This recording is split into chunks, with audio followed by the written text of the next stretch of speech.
Carlsen playing with the white pieces. He has good pawn structure. He has the bishop pair. The only problem that white has in this position is with this dark square bishop. And the king, yeah? So I guess Carlsen is currently pondering where the king should be. Like, okay, naturally you can do the short castle, but maybe if you want to start attacking on the king side, you can actually start thinking to do the long castle.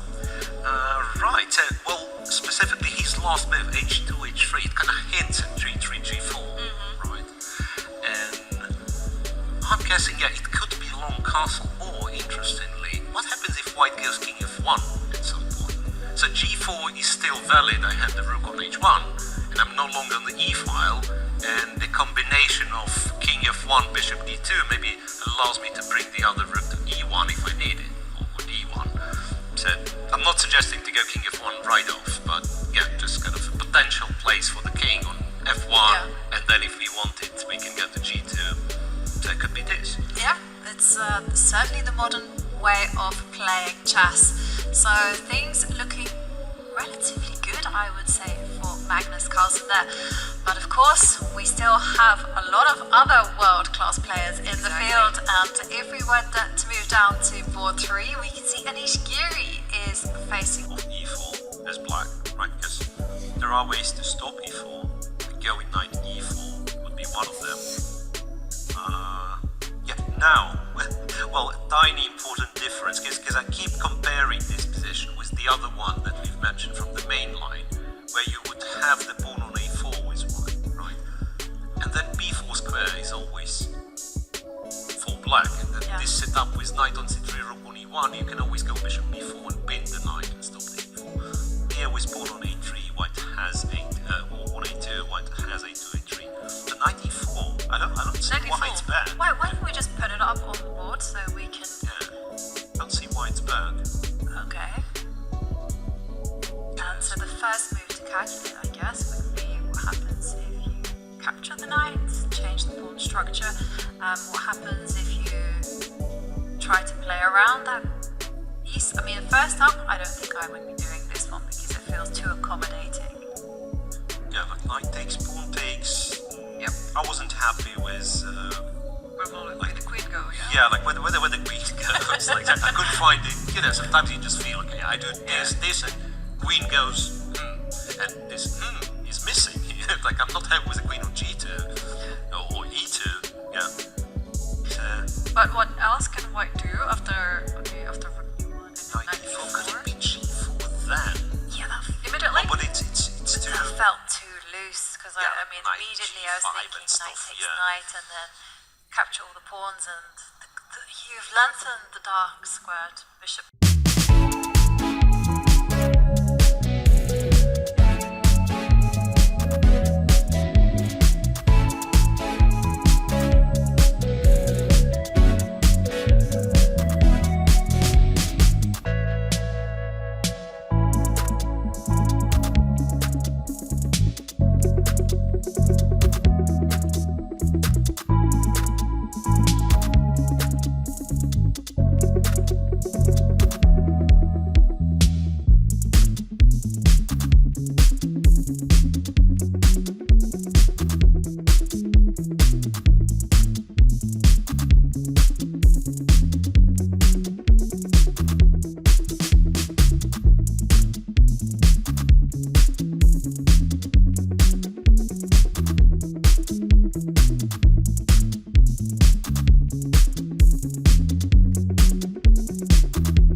taking kind of the pass for the rook, I suspect. But then queen takes rook. And if queen takes rook, then bishop d2 wins, Yeah. because the bishop on c4 is It's not hanging, yeah. So that's That's a very once again, it's sort of a a tricky line, but Magnus will find something. Magnus will find something for sure. Yeah, I like it. King g2. Okay, let's see the other alternative after queen c4. I think your idea wants to. Oh, you wanna go here, right? I guess, or somewhere else. No, this will do, yeah. And then you play queen h4 and then checkmate. Right? Yeah. There's no way to stop that one. I don't think so. Even if you do lots of sacrifices, it's still going to be the case. But yeah. I can't even see lots of sacrifices. Just one or two sacrifices. Even like this, we can even ignore the sacrifice, yeah, by playing this.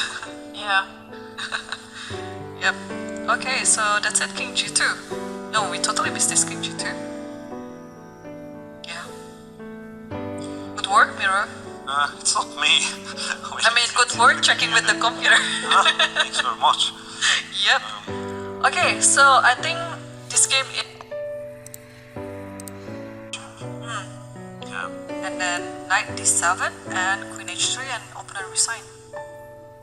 Guess there's no way to stop queen h6 and So is it checkmate. that straightforward? So if queen takes bishop, I mean on a previous move. Oh, on the previous Queen move. takes So after rook takes a1, yeah?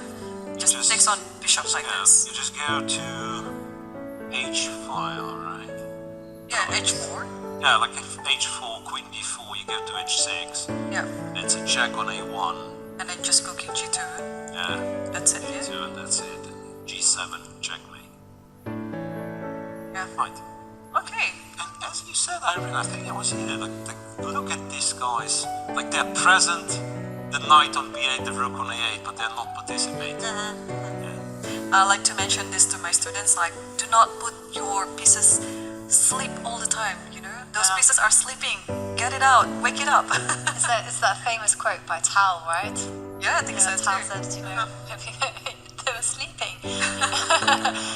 Yeah. No, but a fantastic game by Magnus. Yep. Just a great opening. Managed to trick his opponent and just a great execution as well in the end. Impressive performance there from the world number one.